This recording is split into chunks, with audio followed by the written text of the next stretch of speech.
Hello, what's up guys? Nandito na naman si Mr. Bin TV.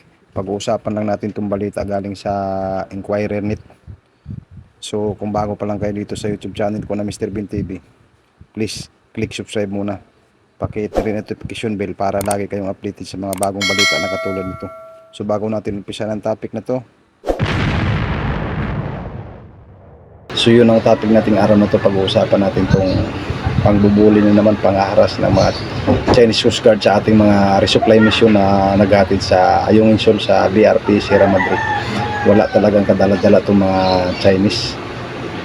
Kahit na ilang ulit naman sinabi na wala silang karapatan sa ating exclusive economic zone sa teritoryo ng West Philippine Sea, dahil talagang napakalapit ito sa Zambales. Nasa halos 100 nautical miles lang ito sa iba Zambales, yung Ayungin Shoal. Kanina hinaras na naman yung resupply mission natin na nagdadala sana ng mga pagkain doon sa BRP Sierra Madre na nakasadsa doon sa Ayungin Shoal. Saka yung mga materialis na i-repair yung BRP Sierra Madre kasi kinalawang na nga doon guys. Kaya itong Chinese government talaga, hindi mo talaga pwedeng pagkatiwalaan sa mga ganitong sitwasyon. Kaya tamang-tama yung Japan na nagbigay sa atin ng suporta ngayon. So napakagandang balita rito dahil kahit papaano magsanib pwersa ng Pilipinas, Japan at saka US. Sana lagi nilang alalayan yung ating mga resupply mission sa Ayungin Shoal doon sa BRP Sierra Madre para hindi mabuli talaga ng Chinese.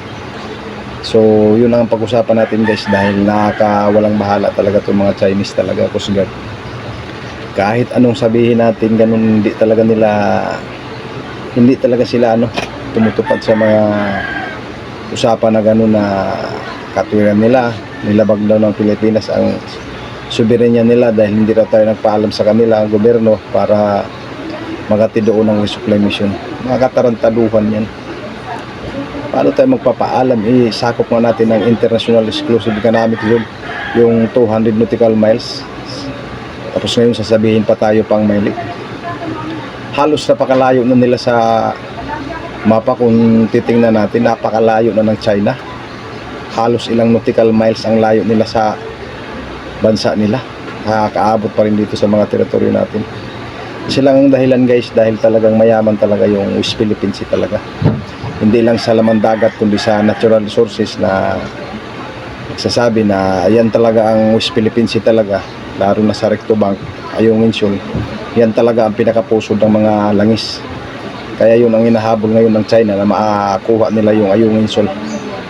Kasi nga sa balita natin na talagang yan talaga ang pinakapusod ng mga likas na yaman, lalo na sa mga laman dagat at saka langis. Talagang yan ang pinakapusod talaga. Yung sa Saudi Arabia, wala pala yan sa kalahati dyan sa Ayungin Shoal. Kasi dyan talaga ang pinakamaraming langis pala. Kaya pilit na inaagaw ngayon ng China na makuha yung Ayungin Shoal, dahil yun pala talaga ang isang dahilan na hinahabol din ng China. Kaya sana yung mga Philippine Coast Guard natin, saludo tayo dahil hindi sila nagpapatinag sa anumang pangbubuli. Dahil water kaano na naman kanila pala yung natin, resupply mission doon sa Ayungin Shoal guys. Kaya nakakawalang bahala na itong mga Chinese government. Dapat talaga magpatupad tayo ng maigting na seguridad sa ating mga PCG, dahil sa oras na magkagirian, magkabanggaan, din natin maiwasan. Kailangan talaga nating ihanda talaga yung mga sandatahang lakas natin, lalo na sa hukbong dagat, para pag oras na inatake tayo, hindi tayo matulad sa nangyari ngayon sa Israel na inatake ng Hamas na bigla.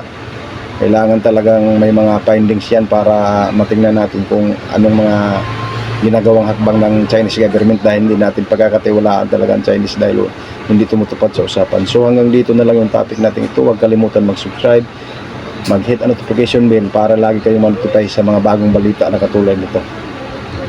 So hanggang dito na lang. Maraming salamat po. Bye bye. Hasta la vista, bebe.